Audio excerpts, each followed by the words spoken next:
지금부터요, 2022년 대국악관 북콘서트 남동의 공동체 여러분과 함께 하도록 하겠습니다. 안녕하세요. 저는 오늘 진행을 맡은 대국악관 상주작가 이선욱입니다.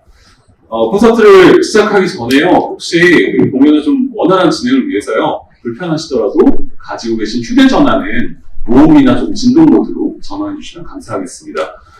오늘 날씨가 지난주에 굉장히 추웠는데 오늘은 아주 바람도 적당하고 이 공연을 관람하기에 좋은 날씨인 것 같습니다. 오늘 열리는 이 콘서트는요, 지난주에 이어서 열리는 대국문학관의 야외 콘서트인데요. 지난주에도 말씀을 사실 좀 드렸었는데, 우리가 요즘 세대별로 좀 굉장히 단절된 삶을 살아간다, 이런 느낌을 좀 받을 때가 많거든요. 그래서 이렇게 좀 탁 트인 야외에서 기성세대와 젊은 세대가 좀 탁 터놓고 서로의 이야기를 좀 들어보자. 콘서트 제목이 저희 공동체인데요. 공동체라는 말처럼 우리가 좀 함께 살아가기 위해서는 서로 다른 세대가 서로의 다른 생각을 살펴보고 이해하는 그런 분위기를 좀 만들어가야 하잖아요. 그런 분위기를 우리가 이렇게 좀 오픈된 공간에서 좀 함께 만들어보자. 그런 취지에서 이번 콘서트가 좀 진행되고 있습니다. 사실 이제 세대 간의 단절이라는 건 작가들의 경우에도 예외가 아니거든요. 그러니까 문단 내에서도 기성 작가들과 젊은 작가들이 이렇게 자유롭게 이야기하고 어울리는 분위기를 찾아보기가 좀 어려운데요.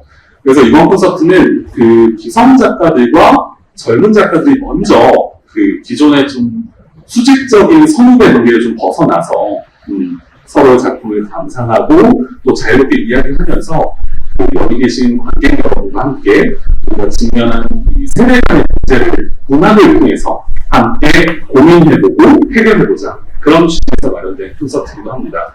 그래서 다음 주 토요일까지 이 자리에서 콘서트가 펼쳐질 예정인데요.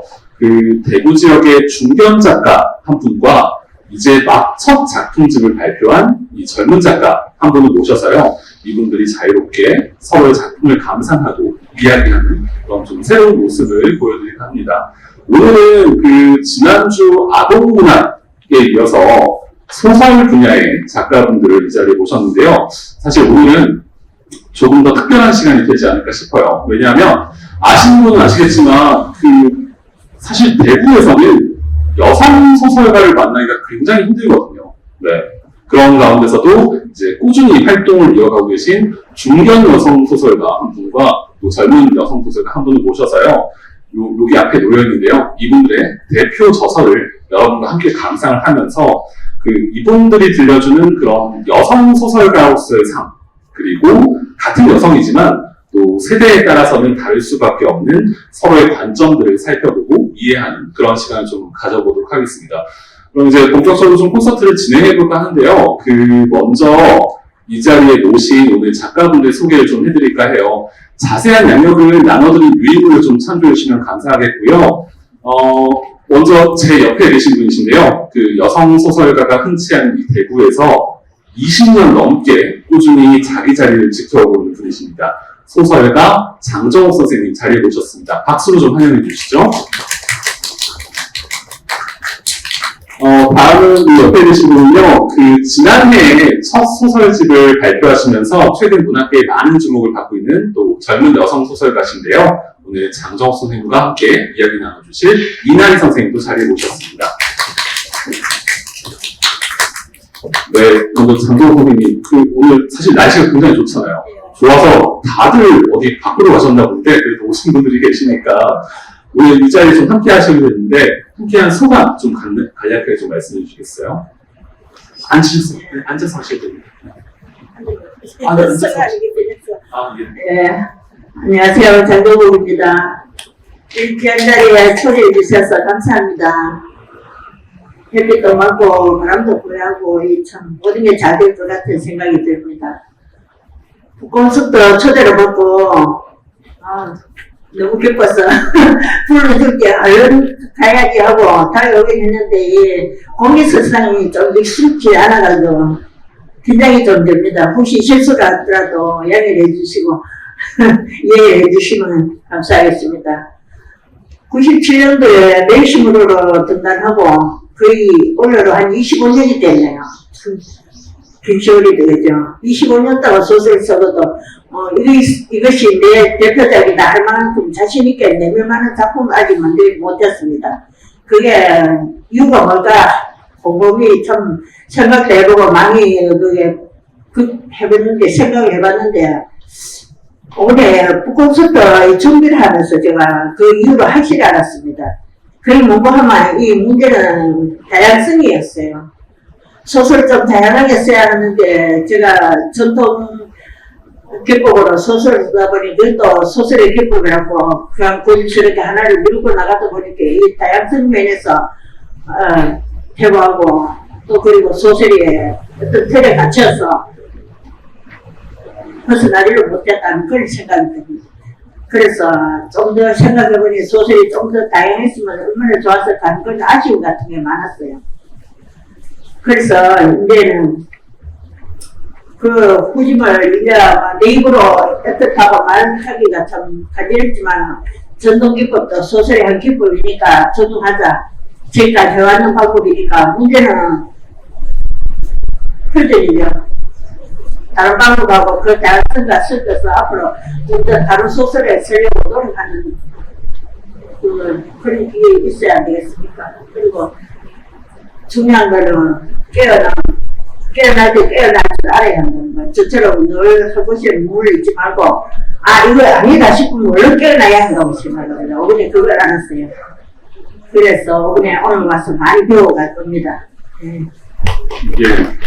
우리 장정호 선생님이 사실 이런 공식 석상이 처음이시래요. 그래서 사실 잠깐 오늘 함께하게 된 소감을 여쭸는데 거의 후기에 가까운 말씀을 좀 해주셨습니다. 이날 선생님은 좀 오늘 함께하게 되신 소감. 네. 기쁩니다. 저도 이런 자리 처음이거든요. 그래서 이제 관객분들하고 이렇게 독자분들하고 이렇게 가깝게 있는 건 처음이라서 되게 떨리고 굉장히 기대하고 있어요. 그래서 그렇습니다. 잘해보겠습니다. 예, 처음이시지만 잘 해보시도록. 예.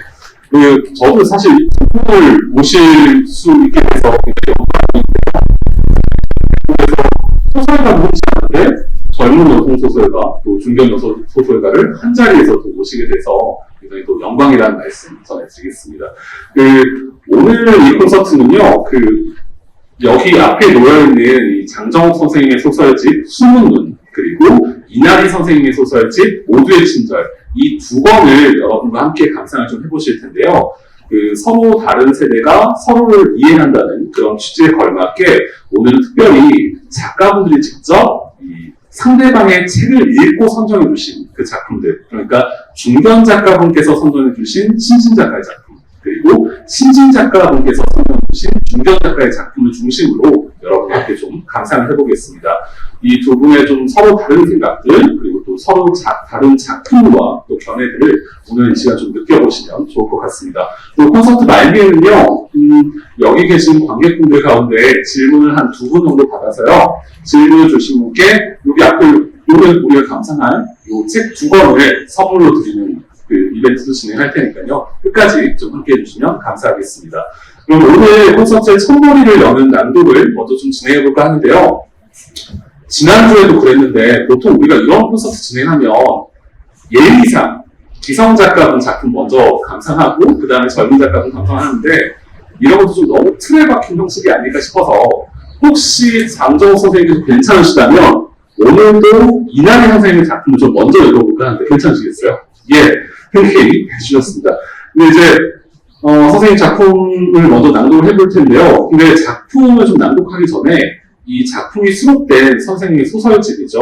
모두의 친절. 이 책에 대해서 좀 간단히 소개를 해주시면 우리가 작품을 감상하는 데 좀 도움이 되지 않을까 싶어요. 네, 제 책은 이제 작년에 나왔고요.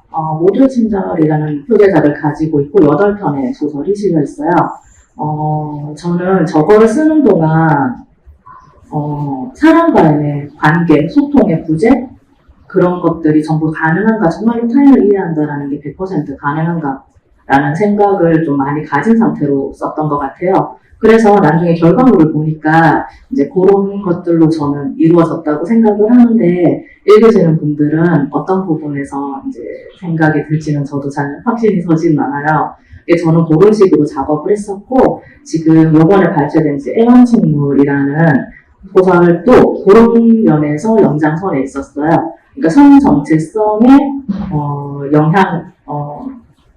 성 정체성에 좀 혼란을 가지고 있는 딸아이를 이해하려는 엄마의 행동이 이해가 아니라 오히려 폭력으로 이어지는 모습들 같은 것들을 보여주고 싶었어요. 결국은 타인은, 그러니까 딸이라고 해도 결국은 타인이잖아요. 나는 아니니까. 동일시될 수 없으니까.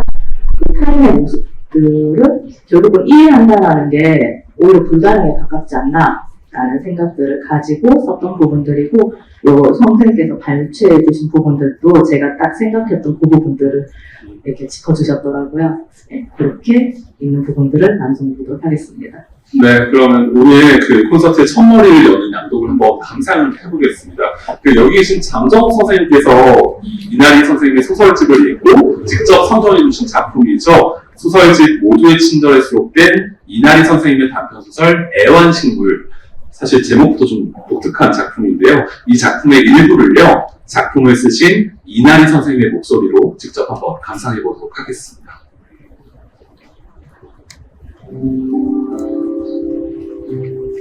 주변 사람들은 나더러 좋은 엄마라고 말했다. 나는 언제나 더 좋은 엄마가 되고 싶었다. 아이가 내게 동성애자라고 말해왔을 때도 마찬가지였다. 아이는 더 이상 나를 속일 수 없다며 내 앞에서 울었다. 콘돔 사용법은 가르칠 필요가 없으려나.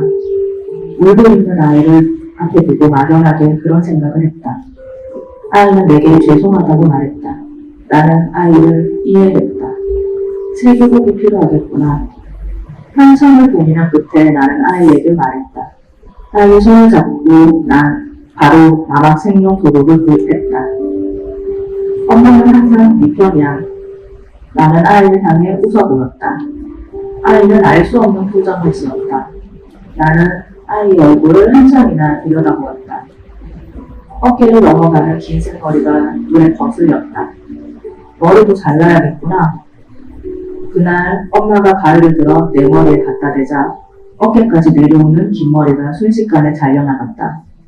목덜미와 귀가 드러나도록 머리카락이 깎여나가는 동안 나는 아무 말도 하지 못했다. 대신 나는 내가 동성애자, 레즈비언, 성적 취향과 자기 결정권 따위의 말을 쏟아냈던 그 밤에 대해서 계속 생각했다. 그렇게 짧게 잘린 내 머리는 보통의 남학생들과 다르지 않았다. 나는 서늘해진 뒷목을 손바닥으로 문질러 놓았다. 엄마는 네 편이야. 엄마가 부드럽게 말했다. 목덜미에 들러붙은 머리카락을 털어내는 손길이 조심스러웠다. 하고 싶은 거 다 하렴. 엄마는 다 이해한단다.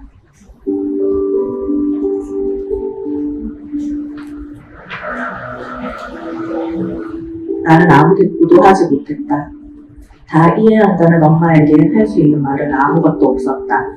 엄마는 틀렸어 라고 말해버리면 어떨까? 이런 이해라도 고마워해야 하는 거 아닐까? 생각은 많았지만 어떤 말도 입 밖으로 꺼낼 수 없었다.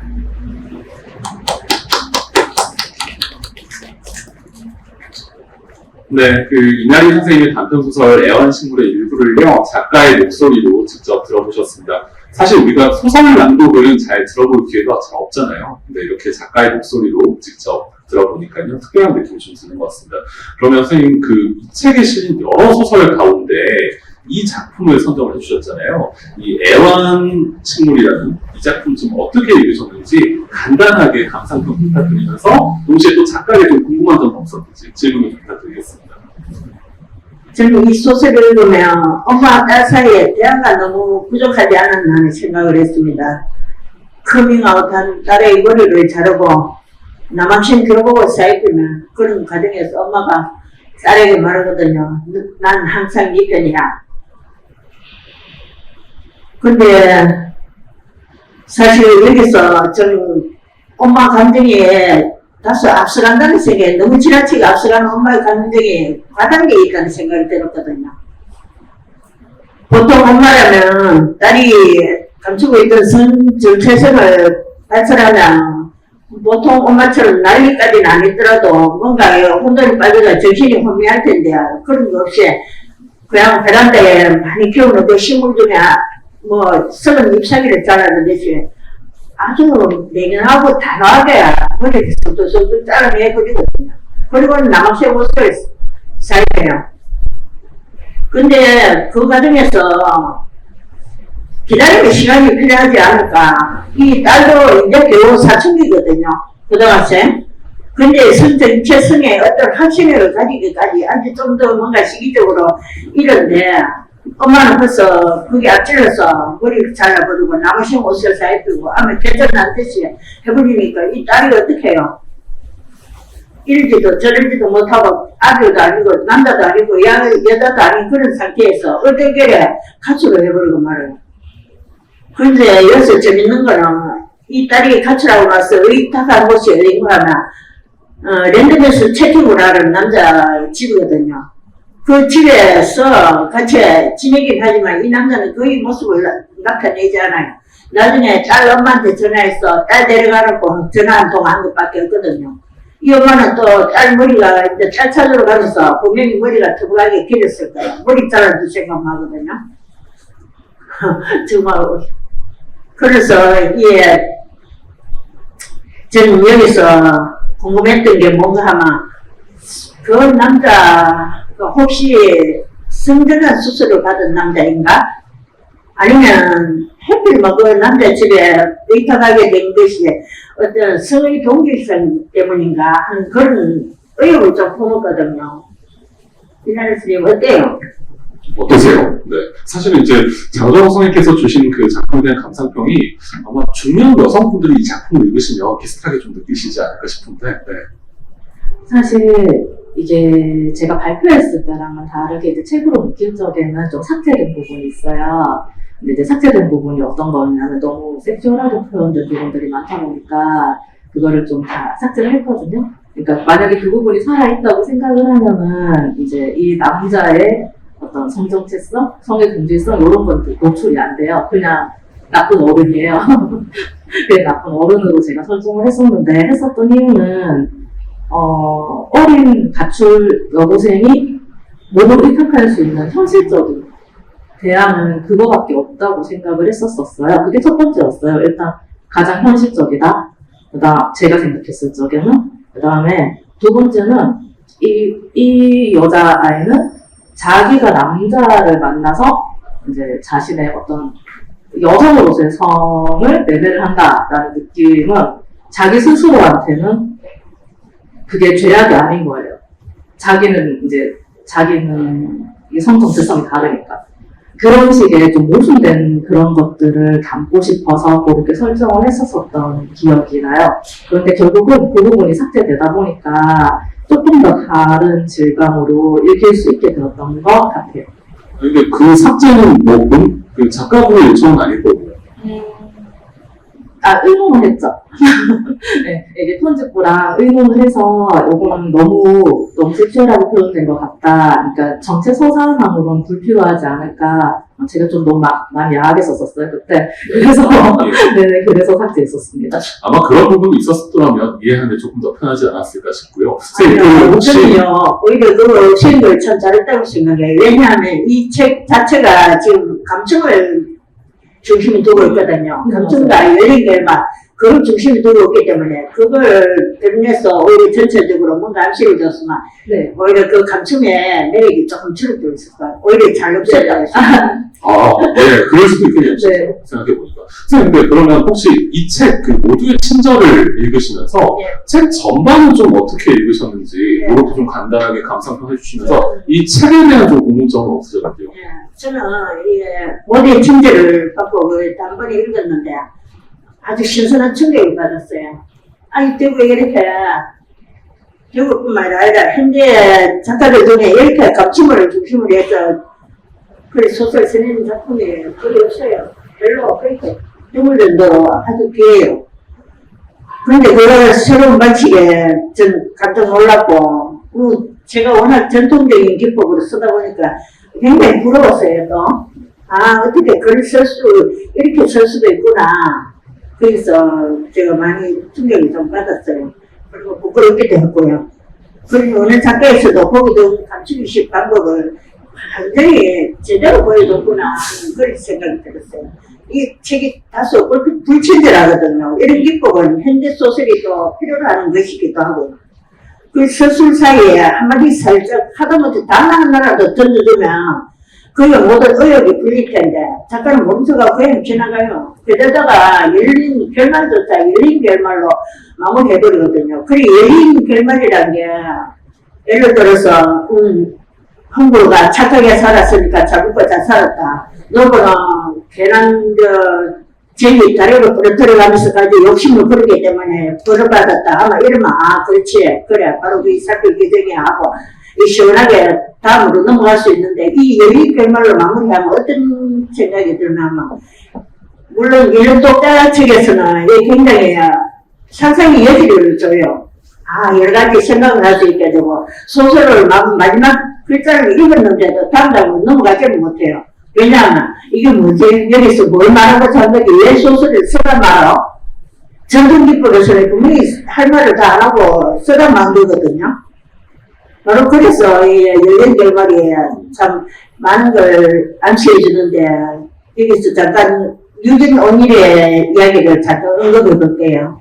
미국 극작가 유진 온일은 명랑바레스의 욕망이라는 글을 썼는데 이 유진 온일이 그걸 하나 맡을 때마다 굉장히 우울증 치료를 받는데요. 왜냐하면 거기에 최고의 작품을 써냈음에도 불구하고 다른 사람한테는 최고인데 자기한테는 이게 마음에 안 드는 거예요. 어떻게 이것밖에 못 쓰나 하는 그 자책감에 우울증을 앓으면서 결국 정신과 치료를 받을 수밖에 없는 상황에 이르는 거예요. 그런데 그 유진 원일이 초창기에 썼는 그 작품들을 모두 파괴하거나 불질러 버렸어요. 왜 그런지 아세요? 그게 뭐냐면 그를 결말이 마음에 안 든다는 거예요. 그런 늦은 오늘에 이제 마음을 대변하는 거에 비판받은 원질이 있어요. 그게 뭐고 하면 화살이 날아가는 것을 본다는 것은 화살이 목표 지점 향해서 날아가 명중시킨다는 것을 그대로 쳐다보는 건 너무 단순하고 지루하다는 거예요. 이게 뭐겠어요? 그냥 그 모함이 필요하다는 얘기죠. 그 모함을 통해서 여러 가지 상상의 여지도 발휘할 수 있고 이렇게도 저렇게도 다양하게 그건 독자의 몫이거든요. 그러니까 그 모함이 절대적으로 필요하다는 말이죠. 예, 선생님, 근데 이제 이난희 선생님께 질문은 혹시 없으신지 혹시 이 책 읽고 어떤 점이 좀 궁금하셨는지. 네. 그럼 전달할게. 질문. 예, 알겠습니다. 근데 사실은 그 열린 결말에 대한 부분들은 아마 뒤에서도 계속 지적을 좀 해주실 거예요. 이게 사실 굉장히 또 재밌는 부분이기도 하고, 사실은 장정수 선생님의 소설과 가장 다른 점이기도 하니까요. 그러면은, 저희 이난희 선생님 소설에 이어서요, 우리 장정수 선생님의 소설도 한번 읽어보면서 어떤 점이 또 다른지 한번 살펴보도록 하겠습니다. 이번에는 같은 여성 소설가가 쓴 작품이지만 사실 세대가 다르다 보니까요. 아마 어떤 느낌이 또 다르게 전달되실 수 있을 텐데요. 선생님, 아까 전에 이난희 선생님과 마찬가지로 저희가 작품 낭독하기 전에 선생님의 작품이 실린 이 소설집이죠. 수문은 이 책에 대한 좀 간략한 소개를 좀 해주시면 도움이 좀 될 것 같아요. 수문은 여성적 자아와 인간적 자아 사이에 혼돈에 빠진 여자를 소설이 7편 실려있어요. 그 7편의 소설을 이어주는 그 키워드로 우리 삶의 절망에 밀려나 있는 약자로서의 여자를 들 수 있거든요. 그 생각으로 아이를 버린 여자, 그리고 또 혼돈의 유신으로 아이를 버린 죄책감으로 입양을 키우는 위탁, 그 죽었고도 딸을 잊지 못하는 엄마, 그리고 남편은 노름빛에 쫓겨서 고통받는 여자에게 다양한 여자들이 삶의 절벽을 맞이하고 있어요. 그래서 저는 여기서 완전한 개체로서의 여자보다는 실존적 입장에서의 엄마 모습에 포인트를 맞췄어요. 태어날 때 여자라는 성을 가지고 태어나지만은 이제 아버지와 남편이라는 이 가부장적 제도에 얽매여 사는 엄마를 봐왔고, 그리고 이 딸이 자라서 또 엄마처럼 그렇게 살거든요.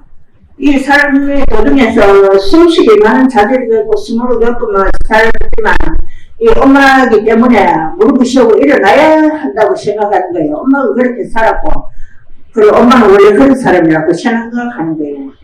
그래서 여기서 저는 엄마로도 여자로도 제대로 살아내지 못한, 완전하게 살아내지 못한 그 미몽에 빠진 여자들의 삶을 한 걸 봤어요.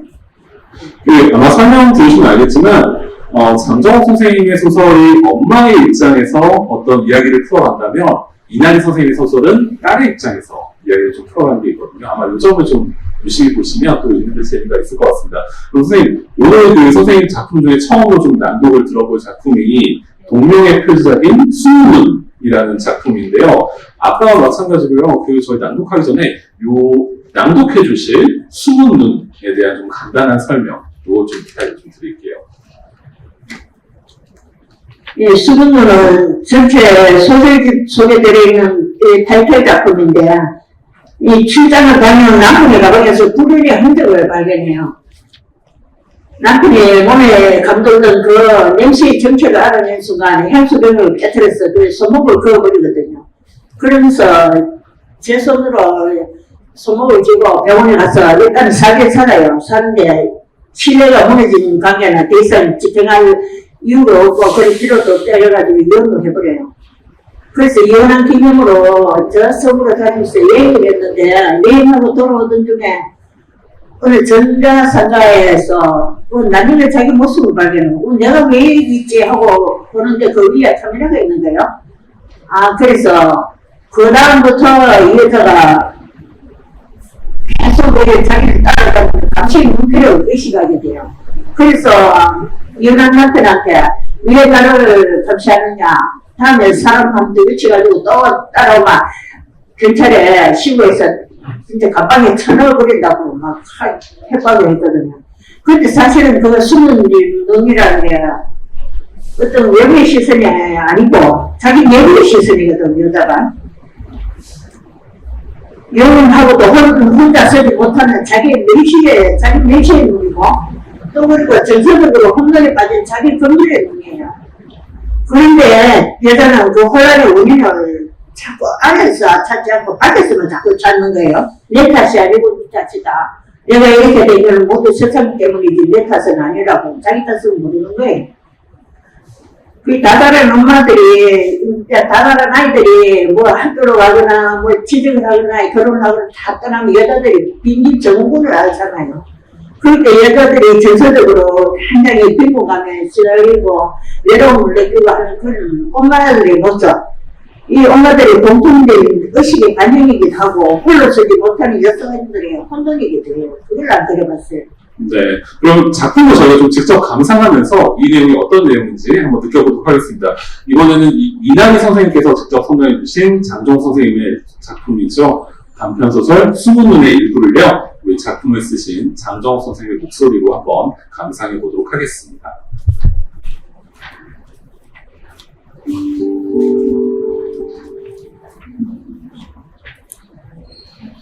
여기까지 한마당에 그게 다 무슨 소용인지 그와 헤어지고 한동안 무거운 짐을 내려놓은 기분에 등이 가벼웠다.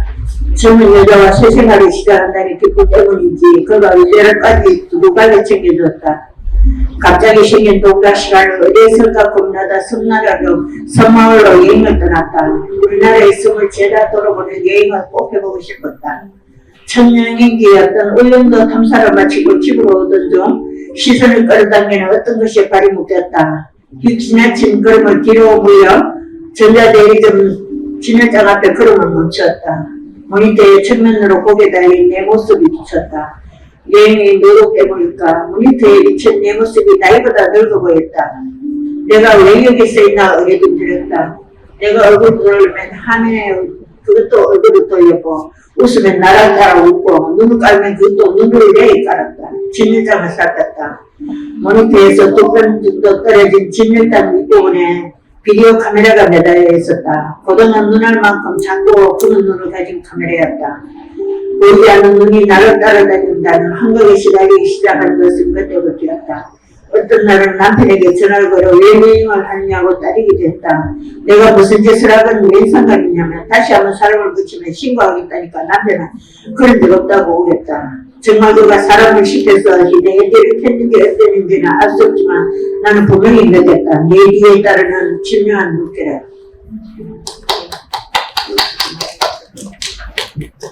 예, 아까 작품이랑 또 확연하게 느낌이 좀 다르죠. 네, 아까 마찬가지로요. 이 책의 실린 소설 가운데 이 작품 수능문을 이제 이나희 선생님께서 선정해 주셨는데 이 작품 좀 읽으시면서 좀 어떤 느낌을 받으셨는지 간단한 감상평과 또 장정 선생님께 질문 없으셨는지. 사실 이제 좀 분위기가 많이 다르다 뭐 이런 이야기를 하시는데 결국은 이야기를 하고 싶은 근본은 통한다는 생각을 했었거든요.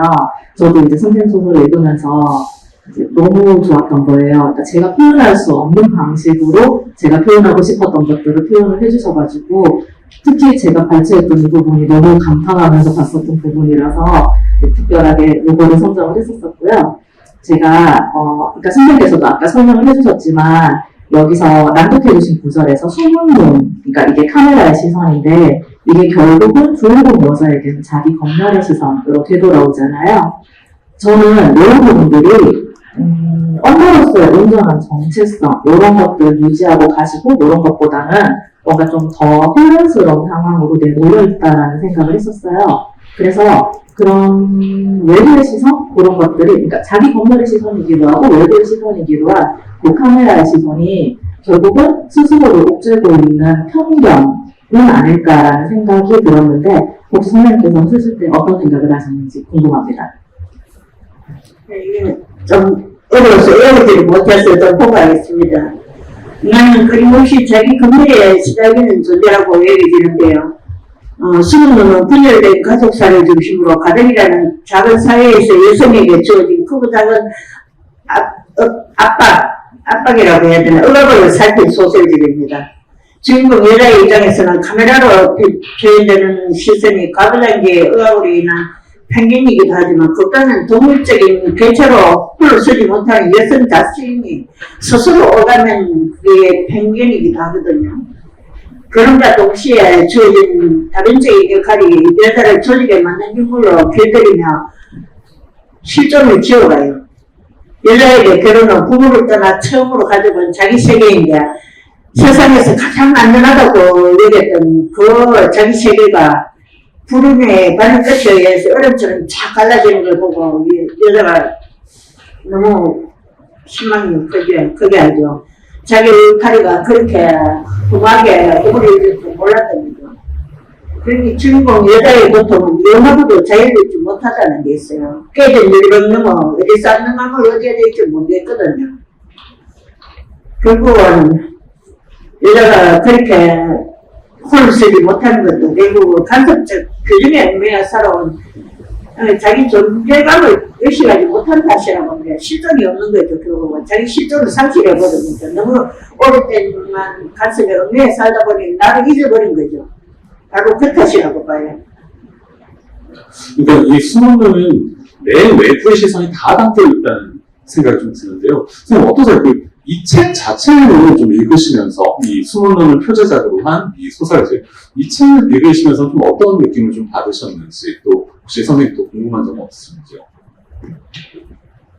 저는 사실 이제 여성의 시선이 아까 선생님께서 말씀하셨던 것처럼 저는 좀 딸의 입장에서 엄마를 이해하려는 시선을 참 이 책에서 많이 품고 있었거든요. 그런데 이제 선생님께서는 역으로 이제 엄마로서의 정체성, 엄마로서의 자의식 같은 것들을 되려 이제 딸이든 뭐든 이제 다른 외부의 다른 인물에게 이해시키려는 그래서 정말 약간 거울처럼 정반대의 이야기를 하고 있는 것 같은데 저는 그런 부분들이 사실 너무 즐겁게 읽었던 독서 부분이었어요. 이렇게 이런 부분들이 너무 좋았었어요. 선생님께 꼭 말씀드리고 싶었습니다. 아, 감사합니다. 네, 감사합니다. 알겠습니다. 예, 그러면요, 저희가 이제 장정욱 선생님의 작품을 또 한번 읽어봤으니까요, 이번에는 다시 이나리 선생님의 작품을 한번 더 감상해 볼까 합니다. 이번에 감상해 보실 작품은요, 마찬가지로 여기 있는 이나리 선생님의 소설집, 모두의 시침자에 실린 작품 가운데, 우리 장정욱 선생님이 선정해 주신 또 한 편의 작품이죠. 유턴 지점을 만나게 되면이라는 작품입니다. 선생님, 아까 좀 마찬가지로요, 낭독에 앞서서 낭독해 주신 이 작품 좀 어떤 내용인지, 어떤 구절인지 좀 설명해 주시면 좋을 것 같아요. 이 소설 유턴 지점을 만나게 되면이라는 소설은 제 작품집에 실려있는 소설 중에서 유일하게 이말표자로 되어 있어요. 근데 이제 선생님께서 아까 이야기하셨던 저는 이제 좀 이야기에 공백을 많이 남기는 스타일이에요. 그러다 보니까 확정지어서 이야기하지 않고 되게 애매하게 찜찜하게 남아있는 부분들이 서사에서 많이 존재하는데 이 유턴 지점이 그런 부분들이 가장 많은 이야기인 것 같아요. 그래서 이게 주변에서 호불호가 좀 많이 갈렸었어요. 그런데 이제 선생님께서 말씀해 주신 게 또 너무 좋더라고요. 그거는 이따가 같이 한번 들어볼 수 있으면 좋을 것 같고, 어떤 일인지 암시만 주고 좀 구체적으로 제시를 하고 있지 않기 때문에 상당히 모호하실 겁니다. 무슨 일이 일어났어요. 이 부녀에게 뭔가 일이 일어났는데 이 일들이 해결되지 않은 채로 해결해야 된다는 그런 강박으로 그 길을 이제 계속 자동차로 달리고 있는 그런 좀 긴장감이 있는 이야기로 제가 썼습니다. 뭔가 이제 해당 부분은, 발췌됐던 해당 부분은 이 부녀 사이에 혹은 이 가족의 불행의 씨앗이 생기는 그런 부분이라고 제가 생각을 하고 창작을 했었던 부분입니다. 네, 이 작품도 선생님 말씀해주신 그 의문스러움, 긴장감, 이게 굉장히 잘 드러난 작품이라는 생각이 드는데요. 이나리 선생님 소설 유턴 지점을 만나게 되면 이거 감상하실 텐데 이번에는 좀 방식을 바꿔서요. 이 작품을 선정해 주신 장정욱 선생님께서 이 작품을 좀 직접 낭독해 주시는 방식으로 좀 진행해 보겠습니다. 이것도 좀 이색적인 방식일 텐데요. 이나리 선생님의 소설 유턴 지점을 만나게 되면 일부를 이번에는 장정욱 선생님의 목소리로 한번 감상해 보시겠습니다. 완전히 머스름이 빠르게 내리깔리고 있었다. 나는 얼마 남지 않은 빛을 창밖으로 지켜보았다. 그림자가 짙어지고 있었다. 눈을 가늘게 뜨고 그림자의 영역을 응시했다. 불과 1시간 전에 일어난 일이 수십 년은 더 지난 일처럼 느껴졌다. 우리는 짙게 내려앉는 그림자로 피해 도망치고 있었다. 수십 년이 지난 후에는 오히려 이 일이 방금 전에 일어난 일처럼 느껴질지도 몰랐다. 방금 전 우리에게 어떤 일이 일어났다. 그것뿐이었다. 문득 오래된 기억 하나가 떠올랐다. 메모에 관한 것이었다. 기억 속에 나는 아주 어렸다. 곱슬머리를 높게 짙게 묶은 새까만 어린애였다. 엄마는 낡은 노트를 가져와 내 눈앞에 펼쳐 보였다. 왜 그런 메모를 썼는지는 모르겠다. 그런 걸 쓴 기억조차 나지 않았다. 난 그때 무척 놀랐다. 분명히 무의미한 낙서였을 것이다. 이런 나는 그에 대해 설명할 방법을 몰랐다. 엄마가 낮은 목소리로 물었다. 이런 걸 왜 썼니? 그 질문에 대답하기 위해 어린 나는 나름대로 열심히 생각했다. 모른다는 대답은 엄마를 화나게 한다는 걸 알고 있기 때문이었다. 어린 나는 생각하고 또 생각했다. 대답해. 엄마가 따라쳤다. 나는 그 생각했다. 초조했다. 대답하라고. 그냥 얼굴에 입을 떼버렸다. 엄마는 그 대답에 만족하지 않았다. 아니야, 이런 걸 그냥 쓸 리가 없잖아. 이런 걸 왜 썼어? 소설 같은 거야. 나는 그대로 대답해버렸다. 그냥 썼어, 그냥. 대화는 얼마간 더 이어졌다. 엄마는 죽음하고 나는 아무렇게나 대답해버리니 이상한 대화였지. 때문인지 그 후로는 잘 기억나지 않았다. 다만 그때의 기묘한 죄책감을 실행했다. 손머리가 하얘지도록 움켜진 빈 주먹과 내 정수리로 내려는 엄마의 슬픔도 함께 떠올랐다. 끝내 정답을 말하지 못했다는 어린아이의 죄의식일 것이다. 그래서 고개를 들지 못했을 것이다. 아니다. 어쩌면 10살이나 11살 정도의 어린 나는 이미 알고 있었는지도 몰랐다. 그 순간이 우리 모두를 바꾸게 될 씨앗이라는 걸. 어린 나는 이미 예감했던 것이다. 그날 이후로 수도 없이 생각했었다. 그때 무슨 답을 했다면 좋았을까? 우리 모두를 바꾸지 않았을 목을 잡아놓은 무엇이었을까? 아니다. 차라리 처음부터 낙서가 없었다면 어땠을까? 살다 보면 어떤 순간들은 씨앗처럼 느껴질 때가 있다. 그런 건 사람의 마음속에 쉽게 싹을 키운 뒤 비 오는 날에 둥글처럼 자라나 마침내 우리 모두를 집어삼켜버린다. 지금 나는 그런 순간들이 한가운데를 통과하고 있는 것 같았다. 선생님 고생하셨습니다. 굉장히 긴 부분이었는데, 네, 선생님 어떠세요? 그 다른 작가가 읽어준 본인의 소설. 이거 부끄럽습니다. 왜 부끄럽죠? 이게 제가 읽는 것도 사실 너무 부끄럽고 용기가 큰 일인데 선생님께서 또 읽어주시니까 더 부끄럽네요. 더 작아지네요. 장학 선생님, 이 작품 직접 읽어보셨는데, 직접 읽어보시니까 좀 어떤 느낌 받으셨는지 조금 간단한 감상평가 더불어서 혹시 이 작품에 관해서 이나리 선생님께 좀 궁금한 점 없으신지요? 네. 이 소설은 아버지와 딸이 한밤중에 밤의 고속도로를 고속도로를 달리는 소설이에요. 아버지가 딸을 차에 태우고 무작정 내린 걸로 달리는데 어디로 가느냐고 아무리 물어도 그냥 나간다고 대답만 하지 아무래도 가르쳐주지 않아요. 목적지를 가르쳐주지 않아요. 애초에 목적지가 없는지도 몰라요. 어쩌면 달리다가 둘이 함께 죽다는 의도였는지도 모르고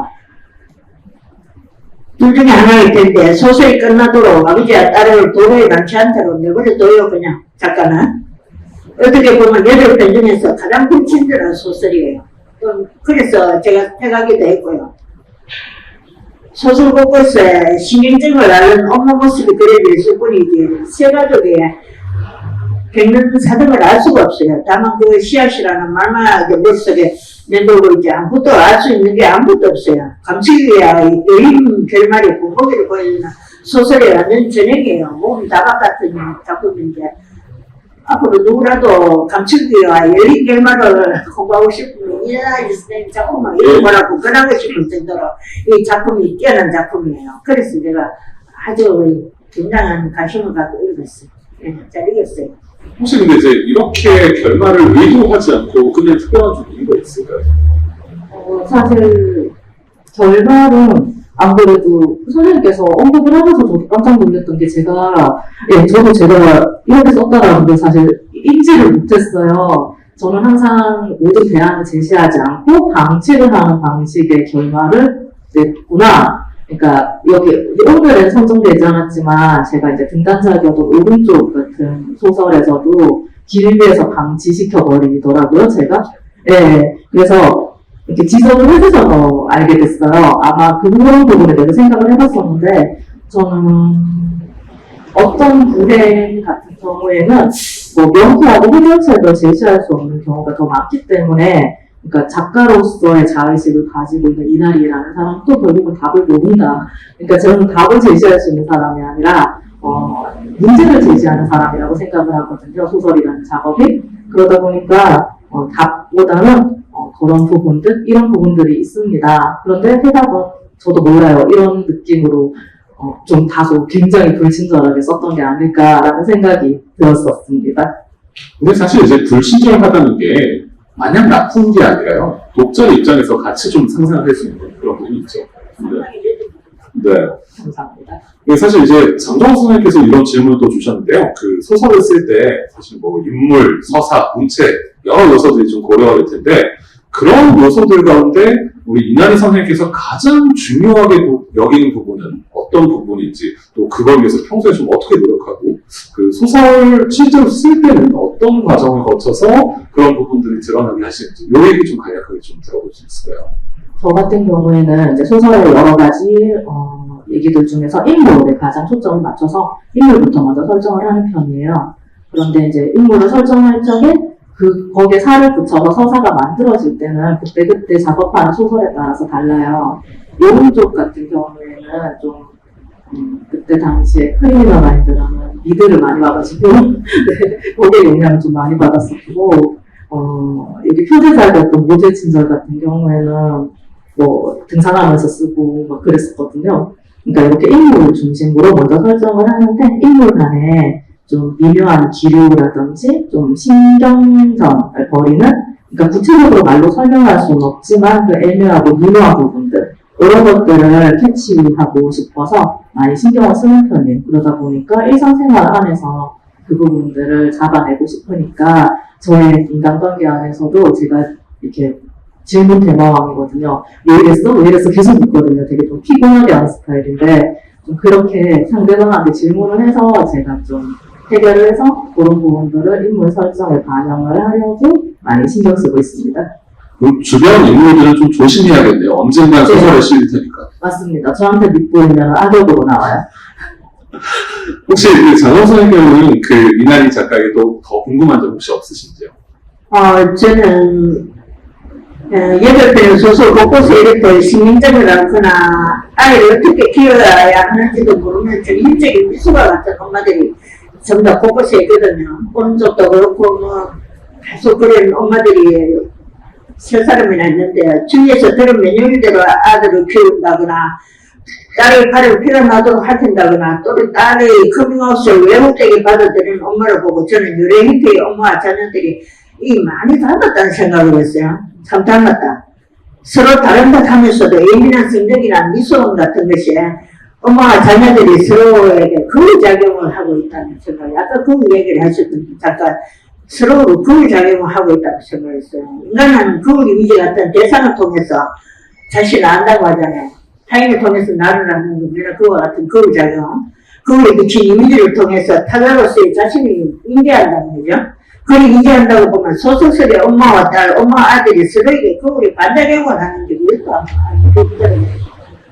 제가 거울이라는 생각까지는 못 해봤지만 제가 생각했었던 부분들은 엄마만의 악역은 아니었다라는 생각이었어. 미숙하고 신경증적이고 불편한 엄마지만 결국은 이제 자녀도 같은 거예요. 엄마를 이해하지 못하고 이렇게 왜곡된 방향으로 자꾸 튀어나가는 모습들을, 그러니까 결국 방금 말씀하신 것처럼 거울의 양면성 같은 효과가 나쁜 것 같습니다.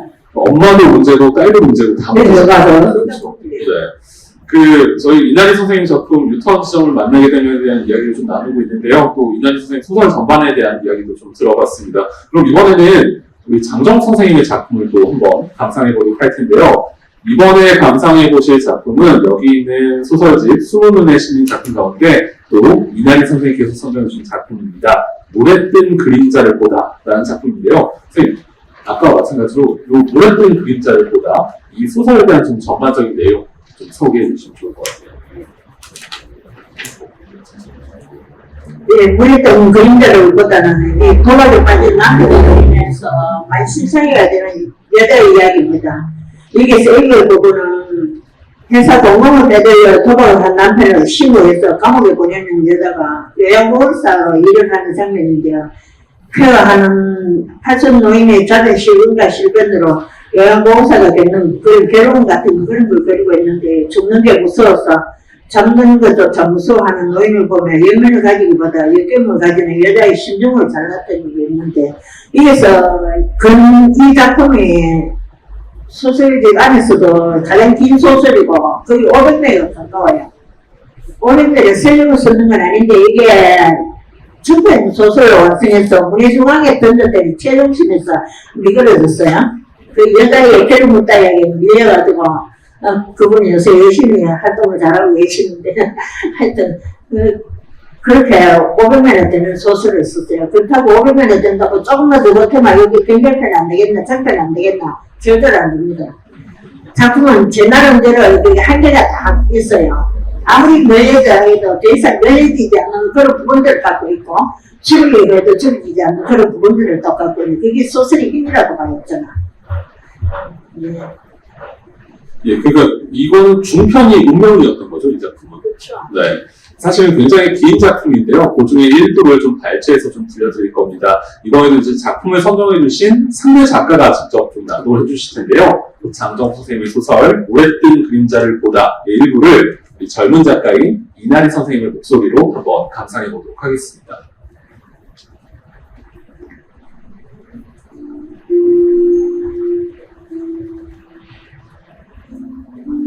한손을 넘긴 나이에도 무서운 게 있느냐니까 쟤만은 밤에 혼자 자는 것도 무섭고 죽는 것도 무섭다고 했다. 아침에 못 깨어날까봐 딸이 옆에 눕기 전에는 잠을 못 들인다고 했다. 죽음에 가까워질수록 생의 애착이 커지는지 얼마나 오래 살아야 죽음을 자연스럽게 받아들일까. 죽기 싫어서 잠드는 것도 무섭다는 노인이 가엾어야 하는데 보름 동안 시간이 끝이어서 그런지 삶에 대한 그 아집이 역겹기만 했다. 정말을 막지 않겠다고 마음먹었기 때문에 더 이상 안나와 얼굴을 맞대고 얘기를 나누는 것도 귀찮았다. 길게 얘기해봐야 혼자서 자식 셋을 키운 가엾은 노인을 잘 보살펴달라는 뻔한 얘기를 듣게 될 터였다.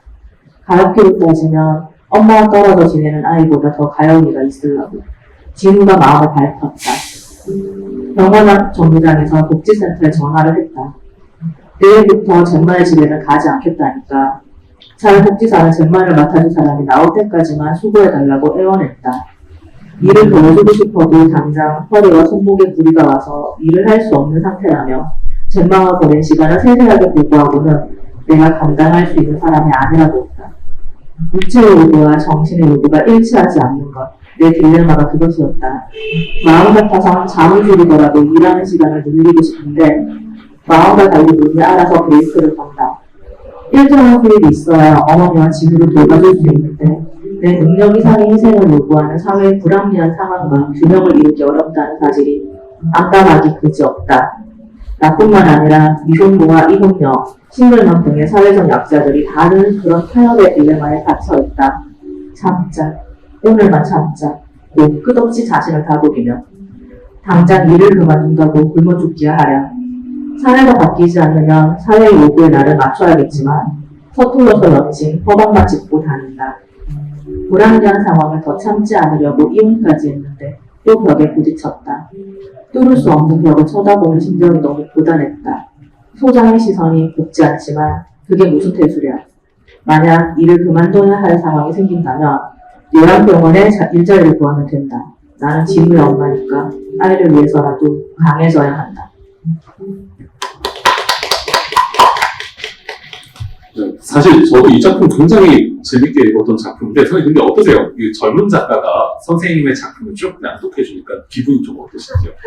새롭게 들려요. 새로 다른 작품을 이런 것처럼 생소하고 네.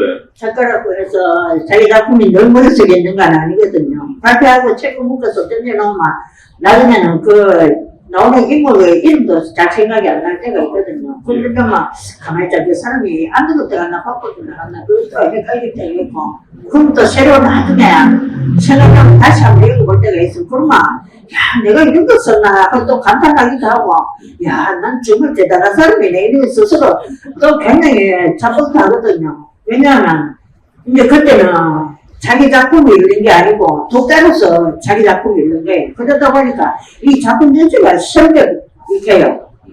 인물도 그렇고 모든 게 그 생소하게 와 이런 부분도 있었나 내가 언제 이렇게 세밀한 묘사를 할 수 있었지 야 신기하다 하면서 이러고 읽는다고. 오늘도 그럼 그런 느낌 좀 받으셨나요? 예, 이제 새롭게 들렸어요. 그 어떠세요? 작품을 직접 낭독해 보신 이나희 선생님께서는 작품을 읽으시면서 좀 어떤 느낌 받으셨는지 혹시 또 궁금한 점 없으신지? 네. 저 같은 경우에는 왠지 이제 계속 같은 이야기를 조금 돌아서 이야기하는 것 같긴 한데 저는 제가 살릴 수 없는 부분에 구체적인 실감을 가진 엄마의 모습이었거든요. 그러니까 저는 일단 미혼이고 당연히 자녀가 없고 그러다 보니까 이런 부분에 대해서 이제 경제적인 어떤 지탱을 해야 되는 데서 오는 압박감? 이런 거를 가지고 있는 이 엄마로서의 삶에 대해서는 생각을 해본 적이 없어요. 그래서 그런 부분들이 너무 감탄하면서 읽었습니다. 그런데 이제 제가 이런 부분들을 읽으면서 궁금했었던 부분들이 진우의 엄마, 미혼모, 싱글맘 이런 식으로 엄마와 관련된 수식어들이 붙어있지만 정작 엄마 말고 본인 스스로 그녀 자신의 이야기는 다소 희미하지 않나 라는 생각이 들더라고요. 그래서 제가 이제 젠더성, 여성성에 대한 궁금증들이 생겼었는데 혹시 이제 엄마로서의 어떤 역할과 그 다음에 여성으로서의 삶이 따로 떼어져서 생각이 되어지지는 않을까 그런 부분에 대해서는 어떻게 생각하시는가 궁금해서 여쭤보고 싶습니다. 소설 낭송을 듣고 있으려니까 여러 주인공의 전부 친구분이 난파선 같이 들려요. 그래서 엄마 자리에서 감당그림에 있는 여자를 돌아보면 엄마와 여자는 어쩌면 영원히 만날 수 없는 사이가 아닌가. 서로 너무나 동떨어져서 한 곳에 같은 함흥이처럼 그렇게 서로 동떨어진 존재들이 아닌가 하는 생각을 해봤어요. 영영 만날 수 없는 사람. 삶이 지나치게 집착되어 있으면, 밀착되어 있으면 다른 생각을 못하게 되죠. 여자에게서 엄마의 역할을 떼어놓고 싶은데 이 여자가 드레임에 살을 잡혀 있어요. 드레임에 살을 잡혀 있기 때문에 떼어놓을 수가 없어요. 왜냐하면 이 여자는 자기가 이 가정에서 발을 빼버리고만, 엄마 역할에서 발을 빼버리고만, 이 가정이 한순간에 와라로 무너지고, 아이가 이 파편처럼 다 완전히 흩어진다고 생각하거든요. 결국 여자는 그게 의식이, 자기의 인식의 틀인데, 어릴 때 엄마가 그렇게 사는 걸 봤고, 또 그게 삶이라고 생각하고, 생각하지만, 사실은 그게 자기가 실패하고 싶지 않은 거죠. 엄마는 어떻게든 힘들어도 견뎌내서 가족을 끝까지 지켜냈는데 나는 도저히 실패하고 싶지 않은 거예요.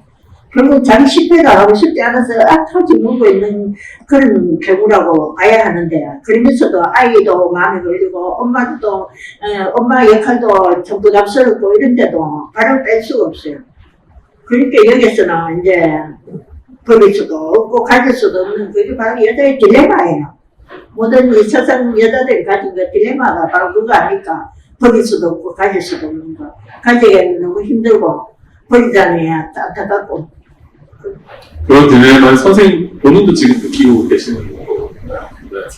사실 근데 지금 이난 선생님도 이제 질문을 또 주셨는데, 이 앞에 질문과 좀 연동되는 부분이에요. 그러니까 이 책에 등장하는 그 엄마의 모습이 사실 굉장히 다양하죠. 굉장히 다양한데, 근데 결국에는 그 다양한 엄마들도 굉장히 희생적이고 조건 없는 사랑을 이제 제공해야 되는 그런 엄마의 모습이거든요.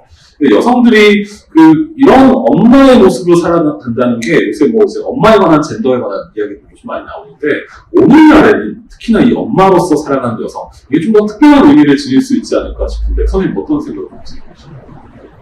글쎄요, 저는 뭐 희생적인, 그래 희생적인 엄마의 모습이 구시대적인 그게 가슴으로 보일 수도 있는데, 그 여성의 사회적 활동이 넓어지면 이제 할머니나 어린이집에 엄마 역할을 대신하고 있잖아요. 엄마의 역할이 줄어들긴 했지만 저는 그 엄마의 본질은 바뀌지 않는다고 봐요. 이제 좀 더하고 덜하고 그 차이지. 엄마는 언제나 그 자리에 그 모습으로 있다는 거. 그 인간의 가치관이 그렇게 금방 바뀌어진다고 생각 안 해요, 저는. 저는 엄마 본질이 그대로 쉽게 바뀔 것 같지도 않고 바뀔 것 같지도 않고, 보다 중요한 것은 엄마와 아이의 관계가 아닐까 싶어요. 거울에 비친 형상. 저는 아이를 여성의 내부 안에 내재된 그게 자아라고 보거든요. 그리고 아이와 동일시하는 거죠. 그 생물학적, 아이와 자신을 동일시하는 그 생물학적 메커니즘에 사는 앞에서 여자들이 거기서 벗어나지는 못해요. 그러면서 육아를 다 하고 아이들이 독립해가 세상에 나가고도 거기서 자신을 분리시키지 못하는 게 바로 여자의 또 한계예요. 거기에 홀로 서지 못하고 거기서 주저앉아서 늘 괴로움을 당하고, 그래서 여자로 깨어나기까지 한 고비를 넘게 하는데 여자들이 그걸 못하니까 항상 엄마로 남는 수밖에 없는 거예요. 그 희생적인 엄마라는 건 어쩌면 자기 아집이고 집착인 거예요. 아이가 아니고 여자 자신이에요. 저는 이 탈자연화하는 시대의 흐름이 너무 빠르다는 생각이 들어요. 그게 구시대적인 사고방식 같지만 저는 너무 그게 참 세상이 너무 빨리 변하고 있다는 생각이 들어요. 엄마와 같은 그 소중한 가치들이 IT에 저장된 파일처럼 이 사태 버튼 하나 누구뿐만 싹 없애준다고 생각하면 이건 너무 슬프지 않아요? 모자라 그런 날 없고 그 같은 예감이 드는 게 굉장히 참 그래요. 그분이 각박한 세상의 흐름에 쫓기다가 아무 조건 없이 어떤 설명도 없이 무작정 가서 안길 수 있는 사람이 엄마인데, 그 엄마의 자리는 그래도 끝까지 남아있어 주었으면 좋겠어요. 그게 엄마는 인간이 가진 마지막 피안이에요. 알고 보면. 전 그렇게 생각합니다. 선생님, 근데 그 엄마로서의 가치도 굉장히 중요하지만, 아까 말씀하셨지만, 엄마 이전에 또 여성으로서의 본인의 가치도 있을 거잖아요. 이 엄마가 여성이라는 이 자신이 되기 위한 어떤 방법 같은 게 있을까요? 네, 여성으로 태어나기 위한 방법? 네. 저는 소설을 쓰면서 항상 이 여단이 남단이 하는 그런 개념보다 인간을 한잔 먼저 생각하고 인간만 생각하기 때문에, 엄마로서의 인간, 그렇게 생각하기 때문에 항상 소설 속에 어떤 인간이 느끼고, 거기서 그 인간이 그 괴로움을 어떻게 견디고, 그 고난을 어떻게 헤쳐가는가에 관심을 두다 보니 사실은 여당이 하는 건 전대에는 관심이 없었어요. 소설을 오죽했으면 소설을 한 건 여자에 관한 소설을 써놔놓고도, 이 나이쯤에 전대를 치는 중에 저까지 여기서 전대를 저는 알아채지도 못했어요, 사실은. 그리고 3년 동안 이 작품이 발표된 지가 3년인데 3년 동안 아직 전대라는 말을 한 번도 들어보지를 못했어요. 저뿐만 아니라 다들 그렇게 읽었다는 이게 제 무찰일 겁니다. 제가 거기서 전대를 꼬집어내서 이건 전대가 하나 소설이야 떠들고 소설이 전체성을 부여했으면 아마 이 소설에 운명이 좀 달라졌을지도 모르겠죠. 그래봤자 책 몇 권 더 팔리는 거 그 정도로 말라면 모르겠는데 하여간에 어쨌든 간에 전체성이 좀 더 맹해지고 소설에 각이 잡힐 텐데 제가 참 제 불찰이 커서 이 소설에 각을 잡아주지 못했고 또 전체성도 심어주지 못했고 뒤늦게서 그야말로 발견해 주었다고 할까. 인중이 유나리 쌤이 너무 고마워요. 아 그렇구나 나는 몰랐어. 이 세상에 비평가들이 존재해야 될 이유가 바로 그거예요. 작가는 자기 작품 써놓고 아까 이나리 쌤에도 그런 말 했지만 감춘과 열린 결말을 미처 몰랐다고 것처럼 저도 여기서 전제를 발견하지 못한 것처럼 아마 비평가들이 이 작품에서 너는 모르지만 여기는 전제가 있고 저기는 저 작품이나 감춘과 결말이 있어. 열린 결말이 있어. 하고 그거 꼭꼭 꼬집어주는 사람, 그런 사람이 정말 절대적으로 필요하다고 생각해요. 이제까지는 소설을 읽어도 한 번도 뒤에 어떤 해설이나 그걸 안 실었거든요. 그건 뭐 필요하나? 책이 말을 하지야. 그러니까 해석은 각자의 독자에 모시고 작가가 뭐 비판을 어떻게 새로 만들어서 이런 작품이야 하고 뭐 읽어주지 않아도 작가한테 오히려 작가가 뭐라고 말하기 전에 독자들이 읽고 그 판단하고 그 상당히 여지를 발휘해야 되는 거 아닌가 그런 생각했는데 이번에 좀 뭔가 제 생각이 좀 잘못된 거 아닌가 하는 생각을 해봤습니다. 아 역시 비평가는 있어야 돼. 작가는 쓸 줄 많은 사람이 예술하는 사람이 아니야. 자기 작품을 써나보고도 여 속에 뭐가 있는지 모르겠어요. 네. 근데 아마 오늘 오신 분들이 선생님 책을 읽고 그런 느낌을 많이 받으셨을 거고요. 젠더에 관해서도 이야기를 아마 해주실 수 있지 않을까 싶고요. 혹시 이난희 선생님께서는 이제 지난해 이제 막 첫 작품집을 발표하셨잖아요. 근데 그런 신진 작가로서 혹은 같은 여성 소설가로서 또 오랫동안 활동을 이어오고 싶은 이 장정 선생님께 개인적으로 궁금한 점 없으신가요?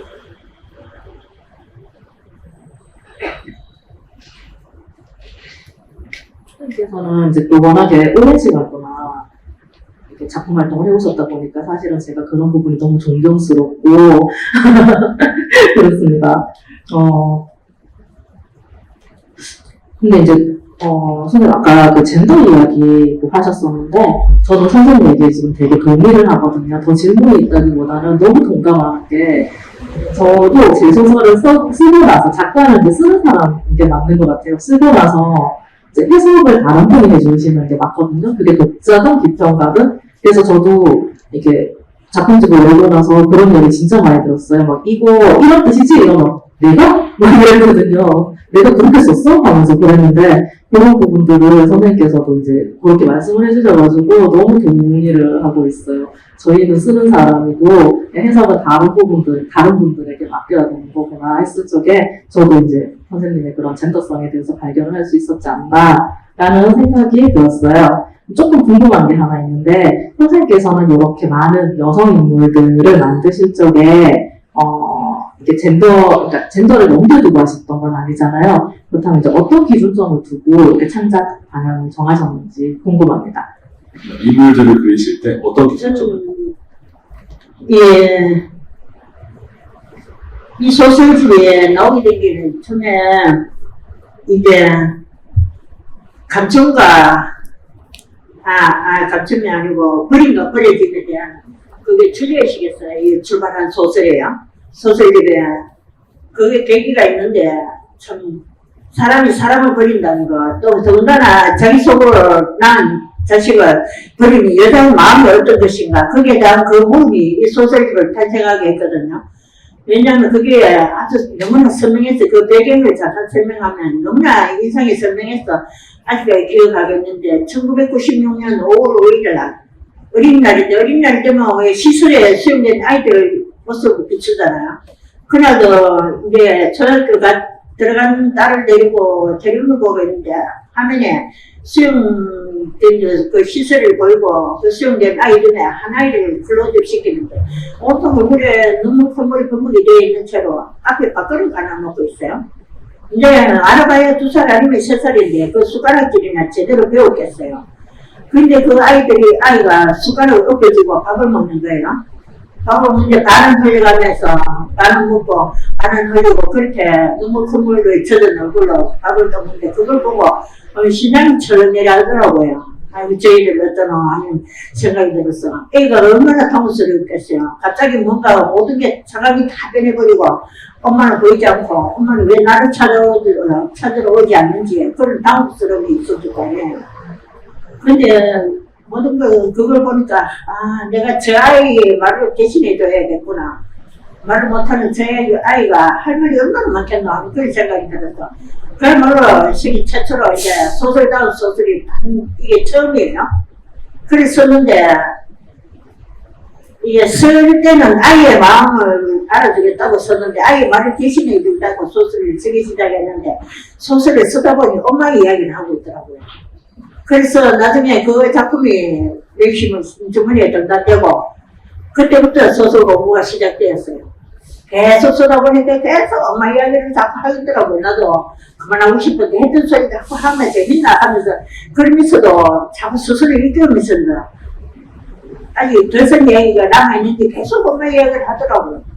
그러다 보니 소설책 한 권이 되었는데 단편으로 따지면 뭐 작은 단편 6편에 이제 500회짜리 하나니까 뭐 별로 많지는 않은데 그 7편의 소설을 쓰면서 계속 엄마에서 벗어나지 못했다는 그 선명한 기억이 아주 너무 투명해요. 그러니까 그 기억이 또 나중에 10년 후에 이제 단편 그만 쓰자 하고 장편을 쓰면서 또 그게 장편을 쓰게 만들게 됐고 그게 여성공학의 단편 작성됐는데 아마 그게도 영향이 미쳤다고 봐요. 아마 그렇게 된 거예요. 오늘 그러니까 두 분의 얘기를 좀 들어보니까 계속 자신의 소설을 좀 새롭게 발견하는 그런 자리가 아닐까 또 싶기도 한데요. 네, 기성 작가와 젊은 작가 이렇게 좀 서로 다른 세대가 작가들이 문학을 통해서 서로의 생각을 살펴보고 또 이해하는 이런 시간을 좀 가져보고 있습니다. 대국문학관 북콘서트 남도의 공동체 오늘은 소설가 장정옥, 이나리 선생님을 모시고요. 여러분 함께하고 있는데요. 이번에는 두 분께 좀 공통적인 질문을 제가 좀 드려볼까 해요. 두 분 모두 여성 소설가로 활동하고 계시지만 아마 세대에 따라서는 생각이 또 다를 수도 아니면 또 같은 견해를 지닐 수도 있을 것 같은데요. 오늘은 여성 소설가 두 분을 모셨으니까 오늘날 여성 소설가로서의 활동 그리고 우리 시대를 살아가는 여성에 관한 두 분의 좀 견해를 여쭤보도록 하겠습니다. 알다시피 모두 두 분 모두 이 대구에서 활동을 계속 이어가고 계신데요. 사실 대구 문단이 상대적으로 소설가의 수도 적을 뿐더러 앞서 저희 콘서트 시작할 때도 말씀드렸습니다만 특히 여성 소설가의 경우는 더 찾아보기가 어렵거든요. 더군다나 이런 가운데 최근에는 우리 사회에서 어떤 여성의 권리나 이런 사회적 현상이나 문제에 대해서 관심이 굉장히 높아지고 있는 상황인데 이런 상황에서 오늘날 대구에서 여성 소설가로 활동을 이어나간다는 것이 두 분께는 좀 어떤 의미를 지니는지 또 그게 실질적인 활동이나 작품에는 또 어떤 영향을 끼치는지 궁금한데 먼저 장정옥 선생님부터 이야기를 좀 들어보도록 할게요. 저는 개인적으로 문단에서 또 떨어져서 거의 활동해 왔어요. 그런데 소설 올해로 거의 25년이 되는데 거의 저 혼자 거의 안에 들어박혀 있는 타입이에요. 그 사람을 잘 안 만나고 문단의 활동도 거의 안 하는 편이고 결혼가 거의 없다고 봐야 돼요. 오늘도 이게 나오는 게 어떻게 하면 이게 처음이겠어요. 25년쯤 되면 어떤 공개적인 자리에 나가도 수십 번은 나갔어야 되는데 전유력 북토크도 이런 데도 공개적으로 문학관에서 불러준 게 처음이라서 그렇겠지만 하여튼 처음이고 그럴 정도로 활동이 없었어요. 활동이 없는데 전 항상 그게 도태를 지낼 수밖에 없는 게 위에 보수들이 또 남성 위주의 사회에서 제게는 어떤 한 걸음의 거리가 필요 없다는 생각이 들어요. 딱 한 걸음의 거리. 너와 나 사이에 그게 더 이상 다가올 수 없는 그 한 걸음의 거리가 절대적으로 필요했어요. 그럼 여러 가지 20년 동안 뭐 이런저런 일을 겪으면서 스스로 통달한 결과인데요. 그 한 걸음의 거리가 나를 지켜준다 하더라도 혹은 북평구를 통해서 깨달으면 설령 그 한 걸음의 거리가 나를 지켜주는 그게 안전장치가 된다 하더라도 그래도 이게 결혼은 필요한 것이었다. 이 결혼은 절대적으로 필요한 거고 이 전문 작가들을 만나니까 당연 소설이 주제가 명료해지고 제 문제점이 뭔가를 설명하게 드러나다고 했어. 이 결혼가 가져다 주는 이 장점이기도 하고 그동안 논문새처럼 너무 닫고 지내다 보니까 소설이 3년 지나도록 전부도 발견하지 못하고 저희가 지나놓고도 소설이 어떤 정체성을 갖고 있는 것도 그걸 모르고 살았다는 건 이거는 작가로서의 그게 소설책에 할 일이 아니라는 거 그걸 깨달았어요.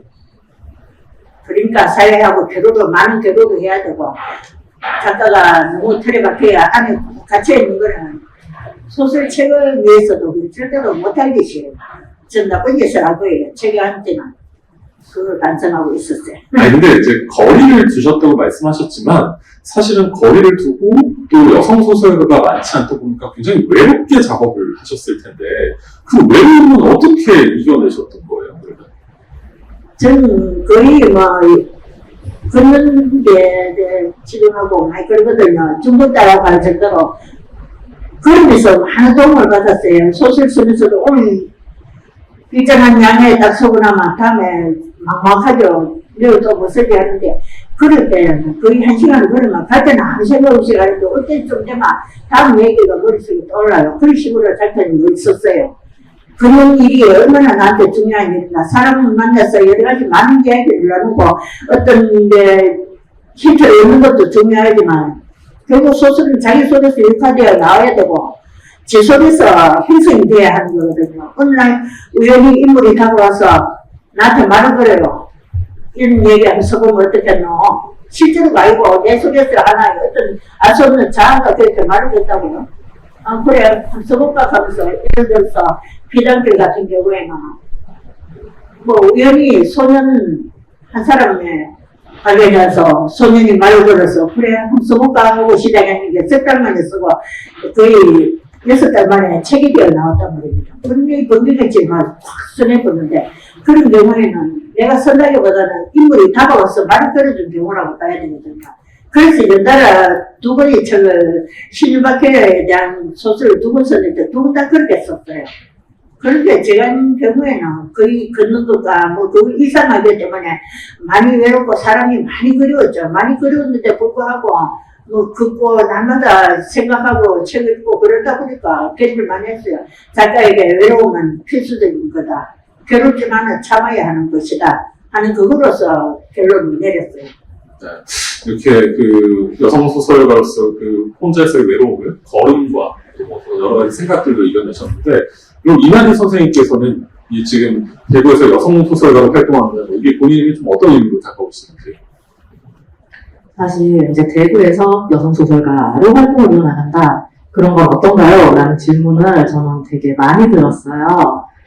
특히 책 나오고서도 엄청나게 많이 들었었던 질문인데 저한테는 대답하기가 정말 어려운 질문인 게 저는 대구에서 태어났고 나고 자라고 그냥 쭉 그러니까 학교도 계속 대구에서 다녔고 그러다 보니까 어떤 목표의식 같은 것들이 있다기보다는 그냥 집에서 쓴 거예요. 저 같은 경우에는 보통 다들 글을 쓰실 적에 집에서 쓰잖아요. 작업실이 있다든지 가장 편한 장소에서 쓰잖아요. 저 같은 경우에도 그냥 집에서 쓴 건데 그게 이렇게 시간이 지나면서 이만큼 몇 해 흘러서 쌓였던 거라고 생각을 해요. 이게 선생님께서도 이제 오랜 시간 동안 작품 활동을 하시고 이게 좀 전에도 이제 이야기를 하셨는데 저는 선생님처럼 이렇게 오랫동안 쓰는 게 결국은 작가로서의 자아식을 지키는 거고 이제 잘 쓰는 거고 살아남는 거고 이제 그런 거라고 생각을 해요. 그래서 저도 앞으로도 그냥 오랫동안 제 집에서 편안하게 쓸 수 있는 삶을 가지고 싶다라는 게 저의 생각입니다. 근데 그 집에서 선생님 말씀해 주시면 오랫동안 쓸 때도 어쨌든 외로움이 밀려들 텐데 네. 이 외로움을 장정호 선생님께서는 걸음을 통해서 좀 극복하신다면 선생님께서는 좀 어떤 방식으로 근데 원래 글쓰는 거 혼자써요. 원래 외로운 거예요. 원래 이렇게 다른 사람들 입이 많이 들어가면 왜 배가 이제 상으로 가면 배가 산으로 간다고 하듯이 점점 혼란스러워서요. 저는 어차피 글을 쓴다고 이제 한 번 소설 창작에 딱 들어가면은 앞뒤로 다른 소설을 읽지도 않아요. 영향받을까봐 이렇게 뭐 극단적으로 말하면 표절이라든지 다른 문제가 생길까봐 아예 다른 소설을 읽지도 않고 제 거를 쓰고 제 게 다 끝나고 나서 읽거든요. 그래서 원래 외로운 거라서 외로움을 즐겨야 됩니다. 아, 즐겨요. 즐겨야 됩니다. 아, 두 분 다 이제 좀 화려한 세계를 가지고 작업을 하시기 때문에 이런 작업이 나오는 게 아닌가 싶고요. 사실 저는 두 분의 작품을 좀 살펴보면은, 작품 다 보셔서 알겠지만 굉장히 문제적인 여성들이 다 등장하거든요, 작품에서. 근데 이게 굉장히 공통적이긴 하지만, 그걸 다루는 내용이나 형식에 있어서는 사실 한편으로는 또 다른 차이를 가지고 있다, 이런 생각이 좀 들었거든요. 근데 개인적으로는 그게 제가 두 분의 작품을 좀 함께 읽으면서 가지고 있었던 가장 좋았던 부분이기도 했어요. 왜냐하면 어차피 우리가 오늘날 여성에 관한 문제를 너무 획일화시켜서 본다는 생각도 들었었거든요. 그러니까 분명 그 속에도 두 분처럼 어떤 세대나 환경에 따라서 다양한 문제나 관점들이 존재하고 있을 텐데, 다만 이제 이런 다른 관점들이 세대나 환경에 따라서 여성 내부의 또 다른 무슨 갈등이나 파편화된 문제를 이어지기보다는 서로의 어떤 공감대 형성을 위해서 좀 더 본질적으로 합일된 오히려 어떤 여성의 목소리로 좀 만들어가는 것도 중요하다는 생각이 좀 들거든요. 서로 좀 다른 세대를 대변하는 입장에서요. 혹시 이런 여성으로서의 좀 합일된 목소리를 만들어가는 거, 여기에 대한 좀 두 분의 생각이나 또 해결 방안도 좀 들어보고 싶은데, 이나희 선생님부터 얘기를 좀 들어볼까요? 이게 합의가 사실 가능한 문제일까라는 생각부터 사실은 먼저 들었어요. 왜냐하면 이게 좀 더 예전에 이 문제가 이렇게 대두됐을 적에는 이렇게 합의의 목소리가 났던 게 사실인데, 최근에는 오히려 더 파편화된 양상이 더 세고 그게 더 가치가 있다고 생각을 하는 편이에요. 이렇게 사람이 개인성이 점점 더 중요해지는 사회에 우린 살고 있잖아요. 그러다 보니까 작가들도 최근에 이제 강세였던 여성 작가들이 쓰고 있는 여성 소설들, 최한명이나 강하길이나 백수린이나 이렇게 일정 작가들의 작품들을 살펴봤을 적에도 각각의 질감이 다 다르거든요. 그러니까 그만큼 그냥 다양하고 파편화된 이야기들을 제공을 하는 게 최근의 독서 감각에는 사실 더 유용한 방안이 아닌가라고 저는 생각을 합니다. 선생님은 어떠십니까? 저는 소설이 사회적 역할에 대해서 항상 생각을 하는 편이거든요. 물론 여성들이 자기 내부의 시선에 두고 그거에 정밀하게 살피는 것도 중요하지만 어느 정도 사회성을 가져야 한다고 생각해요. 소설이 아마 그게 존재 이유가 아닐까 싶어요. 그리고 이 사회를 대신해서 이제 얘기를 해주고 이 사회가 필요하는 것을 언급해주고 그러면서 서로 사람 사이에 소통이 존재하는 게 아닌가, 그런 소통을 통해서 공감의식을 찾기도 하고 그렇거든요. 세상이 지금 너무 삭막해지잖아요. 그 편에 사람을 대신하고 또 그렇고 사회가 점점 개인적으로 폐쇄적으로 변해갔어요. 연인끼리 마주 앉아서 서로 얘기하기보다 자기 폰 자기가 들어보면서 폰으로 문자하면서 대화를 나눈다고 하대요. 또 고양이도 웃는 거야. 시대가 그런 시대거든요. 그냥 많이 듣는 것이고 거리가 멀어지는 시대가 되고 사람 필요 없는 세계가 되는 것이 아닌가. 결혼 3년 차부가 아이 계시냐, 아주 귀엽고 예쁜 아기를 안아야 될 나이에 안 키우고 이제 개만 안고 다니는 거예요. 그리고 살겠다는 거죠. 그리고 사는 것도 보면 이게 또 문제가 있고 또 소득이 높은 여성들 70% 이상이 결혼을 안 한대요. 그러면 이 나라가 나중에 엄마도 없어지고 이 애기도 없어지고 이 세상에 이래가 되겠느냐고 하다못해 젊은 여성들이 다 나 결혼 안 해. 결혼을 왜 하는데 누구 좋아라고 하는데 이래도 소속나는 그래도 엄마가 있어야 되고 아이가 있어야 돼. 그 말을 해줘야 된다고 생각해요. 이 쓸데없는 말이라도 자소리가 저도 이 소설이 사회적 연설이 바로 그런 것이 아닌가. 아무도 말 안 하고 그대로 얘기 듣는 게 아니고, 그래도 이게 필요한 거야. 그 같이 나도 중요한 거야. 라고, 그것도 흑고라도 한번 외쳐보도록 거죠. 근데 그게 소설이라고 봐야잖아. 이만희 선생님께서는 이런, 이제 아마 중년 여성분들이 이런 의견들을 많이 제시할 텐데, 이런 얘기를 들으면 좀 어떤 생각이 좀 드시는지. 네. 작가로서가 아니라 그냥 30대 후반의 여성으로서는 선생님의 말씀에 부응하지 못하겠다. 저런 생각도 자녀 계획도 없는 저에게는 네, 그렇습니다. 근데 두 분께 또 궁금한 건 뭐냐면, 이제 작품에서 이제 엄마와 딸 관계가 굉장히 많이 나오잖아요. 근데 실제 집에서도 엄마와 딸로서 이 작품에 등장하는 것처럼 굉장히 문제적으로 좀 행동을 하시는지 그게 좀 궁금한데. 그러니까 엄마랑의 관계? 네. 많이 싸우죠. 엄마랑 딸, 그러니까 모모 관계는 저한테는 항상 좀 이야기를 많이 가지고 올 수 있는 어떤 영감이라고 말하면 과하지만 그런 부분들이 좀 있어요. 그러니까 엄마와 저 사이는 항상 애증인 것 같아요. 근데 모든 모녀 관계가 다 좀 그런 양면성을 가지고 있는 것 같아요. 그래서 저는 네, 엄마를 통해서 이야기거리를 많이 찾습니다. 선생님 어떠세요? 실제로. 저 같은 경우에는 좀 다른 경우인데, 제가 7년에 6째가 되다 보니 엄마를 좀 늦게 만났고, 그러니까 좀 일찍 헤어졌어요. 제가 그 40살에 등단을 했는데, 엄마가 제 등단하는 걸 못 보고 돌아가셨거든요. 그때 아버지는 벌써 그전에 돌아가셨고, 제가 40살에 벌써 엄마 아버지를 다 잃었다 보니, 이 소설 속에 유독 엄마에 집착하는 게 바로 아마 그 영향이 아닐까 싶어요.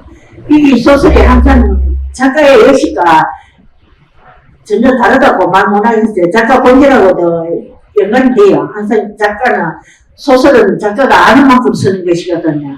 그러니까 자기 본질에 깃들어서 거의 나오는 것이기 때문에 아마 여기서 충분히 자기 엄마에 대한 엄마가 필요성을 자꾸 강조하고 엄마에 대한 역할을 자꾸 강조하는 것도 저게 정말 필요한데 엄마가 있어줬으면 할 때 너무 외롭고 너무 괴롭고 슬플 때도 엄마도 없었고 아버지도 없었고 아무도 없었고 그리고 또 형제하고 얘기를 나누는 것도 또 다르잖아요. 아까도 말했지만 엄마는 영원한 인간이 영원한 피안인데 아무 조건 없이 아무 이유 없이 설명도 필요 없이 그런 거 안기면 되는데요. 전 그걸 못 해봤거든요. 그래서 늘 아주 많이 외롭고 많이 그리웠어요. 그래. 예, 그러니까 이제 선생님 소설에 그 엄마의 모습이 왜 이렇게 투영되는지 그 얘기를 알 것 같고, 이날 선생님의 작품에는 왜 이렇게 딸이 냉정한 딸이 나오는지 잘 알 것 같습니다. 이번에는 저희 객석에 있는 분들 좀 이야기를 좀 들어보도록 할게요. 오늘 콘서트를 보시면서 혹시 여기 계신 작가분들께 좀 궁금한 점이 있으시면 한 2분 정도 질문 좀 받아보도록 하겠습니다. 질문해 주신 2분께는 아까 말씀드렸다시피 오늘 앞에 있는 책을 좀 선물로 드리도록 하겠습니다. 작가 개인에게 좀 전반적으로 궁금한 점도 좋고요. 혹은 소설에 대해서 궁금한 점도 좋습니다. 손을 좀 들어주시면, 네, 마이크를 좀 전달해드리도록 할게요. 네, 소음이 이런 영광스러운 자리에 작가님 2분에게 묻는 게 조금 죄송하지만 그게 이해하시고 저의 그 한국 있는 정체성의 나이가 한 7학년 넘습니다. 2분 말씀을 들어보니까 정말 세대의 그 차이라 하는 게 참 대단하구나. 작가지만은 아까 말씀하신 대로 작품에는 내가 아는 만큼 글을 쓴다. 그 말에 또 오늘 개념에 와서 공부를 하고 갑니다. 그래서 하나만 묻겠습니다. 한 분 이렇게 이 젊은 작가님이 아까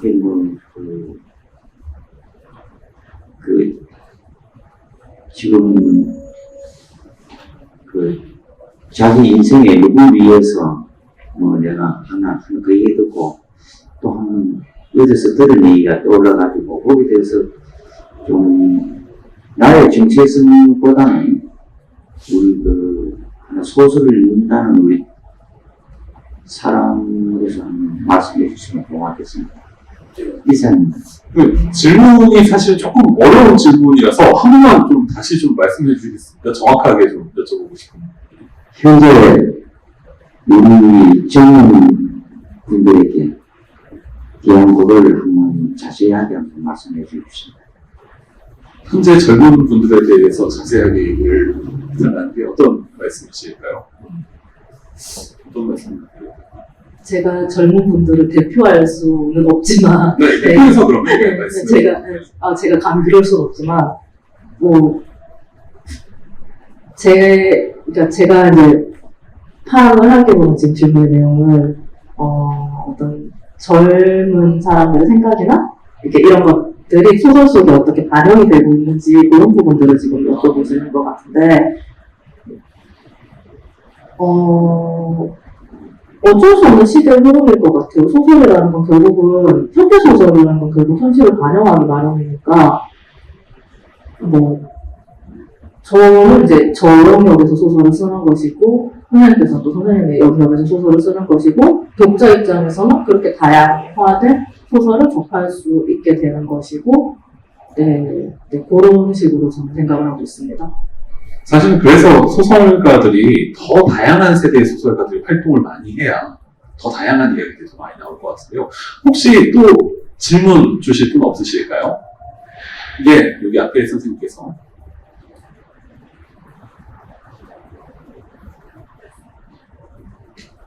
저는 앉아서 하겠습니다. 오늘 날씨도 참 좋은데 아주 좋은 자리 마련해 주셔서 감사하고요. 다른 모든 제가 궁금한 거는 모두 다 들었습니다. 그런데 저는 장선생님께서 한 25년간 하셨다는데 그 외롭고 어려움을 다 잘 견디시고 하셨는데 앞으로 얼마만큼 더 오랫동안 좋은 작품으로 저희들을 즐겁게 해주실 수 있을지 그런 게 좀 궁금합니다. 네, 25년 하셨는데 앞으로 얼마나 더 하실 그렇죠. 어떤 분이 그랬었어요. 저한테 소설 재미없는 거, 돈도 안 되고 재미없는 거 그만 쓰고 스피드로 오라고. 그러니까 제가 그랬어요. 저는 소설을 너무 많이 사랑하기 때문에 한 발짝도 못 움직인다고. 제 꿈이 그래요. 소설서가 책상에 엎어져 죽는 게 꿈이에요. 그러니까 잘 쓰지는 못해도 소설 쓰는 동안에 너무 참 행복해요. 욕심대로 써지지도 않아서 너무 괴롭고 그런데 그야말로 윤진올림처럼 써놓고 정말 울증을 앓고 정말 정신까지 쫓아가고 싶은데 잠도 못 자고 그럴 적도 많고 하지만은 왜 나는 이것밖에 못 써나는 그 해안에 사로잡혀가 많이 자신을 할때하기도 하고 자신을 많이 할거든요. 그런데도 불구하고 소설 쓰는 동안에 참 행복해요. 그러니 어쩌겠어요. 죽어도 아파 하면서 써야죠. 예, 소설 쓰는데 계속 행복하시길 선생님 바라겠습니다. 사실 오늘 저는 콘서트 준비하면서 좀 걱정을 했었어요. 그러니까 두 분이 어떤 소설적인 스타일도 다르고 또 생각하는 사고관도 좀 달라서 사실 좀 싸움이 일어날까봐 걱정을 했었는데 다행히도 싸움이 일어나지 않고 서로 좀 이해해 주시면서 좋은 얘기 해주신 것 같습니다. 대구문학관 콘서트 난도인공동체 오늘은 소설가 장정옥 이날 선생님 모시고요. 들어봤습니다. 사실은 이렇게 기성 작가와 젊은 작가가 서로 1대1로 이야기를 나눠서 만나서 이야기를 나누는 모습이 좀 어색할 수도 있지만 오늘 좀 나눠보니까 사실 어색한 건 별로 없는 것 같아요. 그래서 우리 주변에서도 이런 모습들이 더 자주 볼 수 있었으면 좋겠다. 그런 생각이 좀 들었습니다. 그런 의미에서 사실 이제 오늘 시간이 거의 마무리가 될 텐데 아시는지 모르겠습니다만 오늘 장정호 선생님 소설책 색깔이랑 스카프 색깔 좀 맞춰서 오셨어요. 그만큼 좀 신경을 많이 써주셨는데요. 선생님 오늘 함께 해주신 소감 끝으로 좀 부탁을 좀 드릴게요. 네. 정말 등단하고 25년 가까이 됐는데요. 책도 여러 권 내고 했는데 제가 알고 냈다기보다는 책이 다가오는 것도 그것도 작가하고 그게 연대가 맞아야 되는 것 같아요. 운명인 것 같아요. 첫 책도 왜 이거 한번 써보자 하고 단 한마디에 그야말로 이제 올케가 갑자기 죽어버린 바람에 구금하는 걸 지켜보고 혼자 못 보냈어.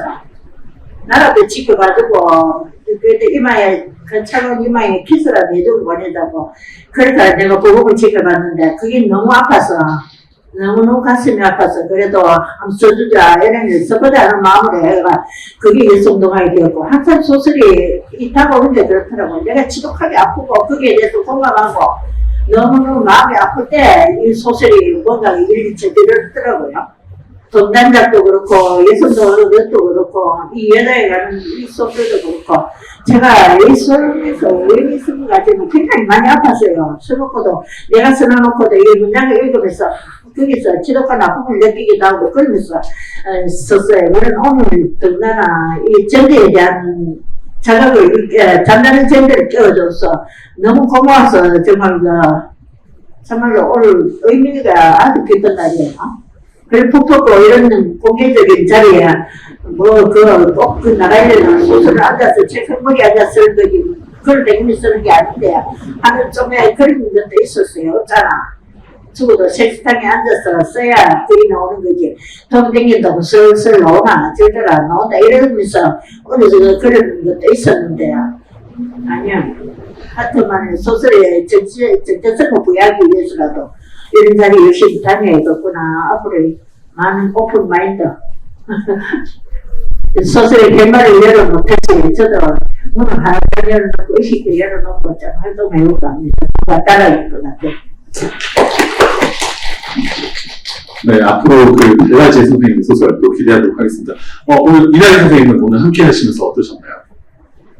저는 이제 지금까지 글을 쓰면서 저는 저의 생각을 문장으로 옮기잖아요. 그런데 문장과 문장 사이에 결국은 공백이 생기고 여백이 생길 수밖에 없는데 오늘 이 자리를 준비하면서 그 여백을 채우는 것에 대해서 많이 공부를 했었어요.